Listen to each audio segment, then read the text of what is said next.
Boss is back కొత్తగా ఉంది physique. పూర్తి వివరాలకు చదవండి రేపటి సాక్షి హైదరాబాద్ ఎడిషన్. ఇక హైదరాబాద్ బీజేపీ కార్యాలయంలో కేంద్ర మంత్రి కిషన్ రెడ్డి మాట్లాడుతున్నారు. లైవ్ లో చూద్దాం. పూర్తి స్థాయిలో నాకు తెలిసినంత వరకు మహారాష్ట్ర గుజరాత్ విడిపోయినప్పుడు జరిగినటువంటి ఎన్నికల తర్వాత ఇంత ల్యాండ్ సైడ్ విక్టరీ ఒక పార్టీకి రావడం అనేటువంటిది, ఒక అలయన్స్కు రావడం అనేటువంటిది ఇది మొదటిసారి.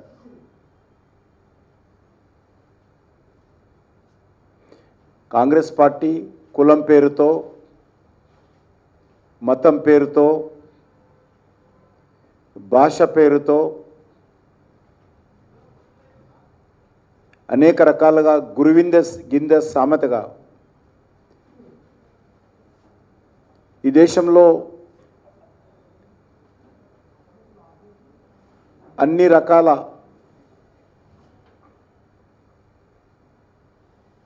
నష్టాలకు, అన్ని రకాలుగా ఈ దేశంలో ప్రజలకు ఇబ్బంది పెట్టినటువంటి పార్టీ కాంగ్రెస్ పార్టీ. అటువంటి పార్టీ భారతీయ జనతా పార్టీ దేశానికి మొత్తం నష్టానికి కారణమైనటువంటి తప్పుడు ప్రచారం రాహుల్ గాంధీ ఎత్తుకోవడం జరిగింది. ఈ మధ్య రాహుల్ గాంధీకి మతిమరుపు బాగా పెరిగిపోయింది. ఈ దేశానికి వాళ్ళ పార్టీయే అత్యధిక సమయం నేతృత్వం వహించిందనేది, వాళ్ళ నాన్నగారు, వాళ్ళ నాన్నమ్మ గారు, వాళ్ళ తాతగారు ఈ దేశానికి ప్రధానమంత్రిగా పనిచేశారని,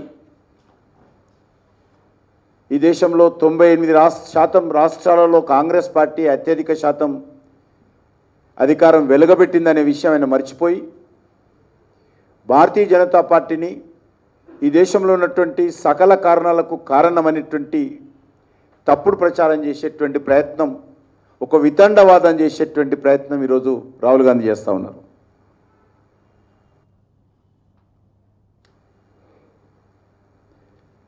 రాహుల్ గాంధీ చిలక పలుకులకు, గురువింద గింజ సామెతకు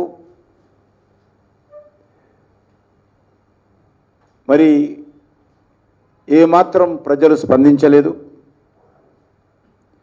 కాంగ్రెస్ పార్టీ రాహుల్ గాంధీ యొక్క దుష్ప్రచారం మరొకసారి అర్థమైంది. ఈరోజు పరిస్థితి చూస్తే ఎట్లా ఉందంటే,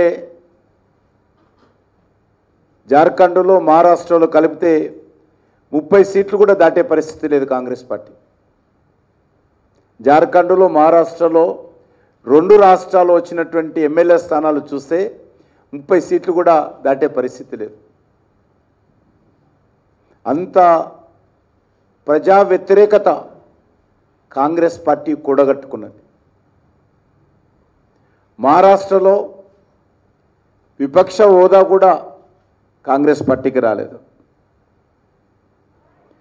మోడీ గారి నాయకత్వంలో డబుల్ ఇంజన్ సర్కారు పట్ల ప్రజలకు ఉన్నటువంటి నమ్మకాన్ని ప్రజలు అద్భుతమైనటువంటి తీర్పు ఇవ్వడం జరిగింది.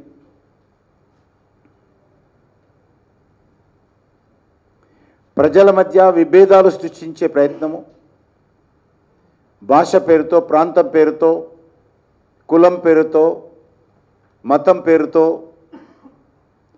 ఏదో ప్రయత్నం చేసిందో దానికి మహారాష్ట్ర ప్రజలు తగిన బుద్ధి చెప్పారు.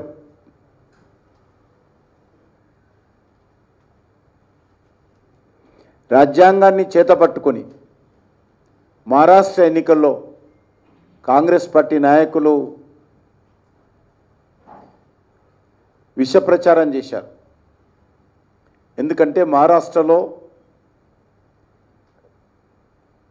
డాక్టర్ బాబాసాహెబ్ అంబేద్కర్ను సమర్థించేటువంటి వ్యక్తులు, సంస్థలు అత్యధికంగా ఉంటాయి. ఊరూరా డాక్టర్ బాబాసాహెబ్ అంబేద్కర్ పేరు మీద పెద్ద ఎత్తున కులాలకు అతీతంగా పనిచేసేటువంటి వర్గాలు ఉంటాయి. అటువంటి మహారాష్ట్రలో డాక్టర్ బాబాసాహెబ్ అంబేద్కర్ రూపకల్పన చేసినటువంటి రాజ్యాంగాన్ని చేతపట్టి ఊరూరా ప్రచారం చేసినప్పటికీ